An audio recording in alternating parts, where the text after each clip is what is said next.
इस वीडियो के बाद तुम्हें पता चलेगा कि मैनिपुलेशन का असली मतलब क्या होता है। कभी तुम्हारे साथ ऐसा होता है कि तुम सामने वाले को ना बोलना चाहते थे लेकिन फिर भी तुमने हाँ कहा, मतलब कि तुम्हें ऐसा फील करवाया गया कि अगर तुमने उनकी बात नहीं मानी तो तुम बुरे। बाद में जाकर तुम्हें समझ आता है कि तुम अपनी इच्छा से नहीं, दूसरों के कंट्रोल में आकर उनका काम कर रहे थे। एक मैनिपुलेशन है जिसका नाम ये है। अगर तुम रेडी हो तो पार्ट 1 शुरू करते हैं।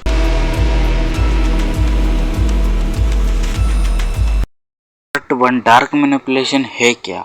डार्क मैनिपुलेशन का मतलब होता है कि किसी इंसान को उसके इमोशन, डर, गिल्ट या भरोसे का यूज करके उसे कंट्रोल करना। कुछ ऐसा जादू मतलब मेडिटेशन या फिर थर्ड आई जैसा कोई जादू नहीं है। ये बस एक तरीका है सामने वाले के दिमाग को अपने अंदर खेल खिलवाना।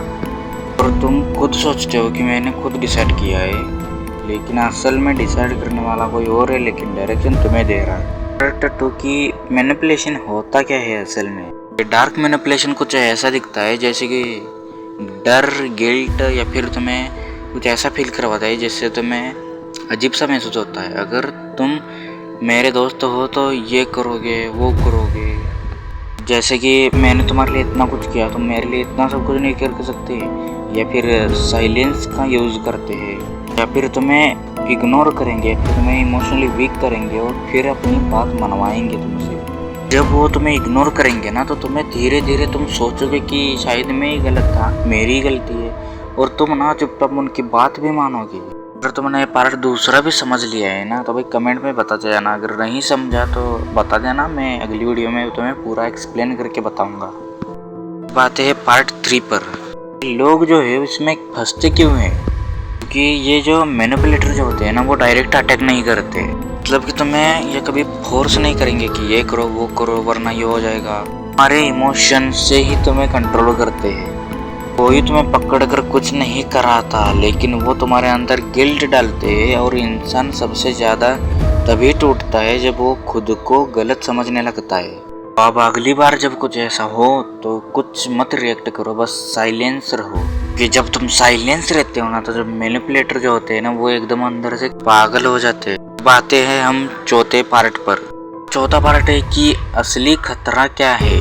मैनिपुलेशन का सबसे खतरनाक हिस्सा ये है कि तुम्हें कभी सामने वाला अपना दुश्मन नहीं लगता, वो अपना ही लगता है कोई।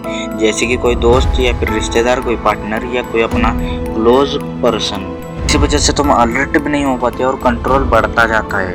कई बार जब ऐसा कुछ हो तो समझ जाना कि दाल में कुछ काला जरूर है। तो हम अपने पार्ट 5 पर खुद को कैसे बचाएं। एक बात समझ लो कि हर हाँ तुम्हारी रिस्पॉन्सिबिलिटी नहीं होती।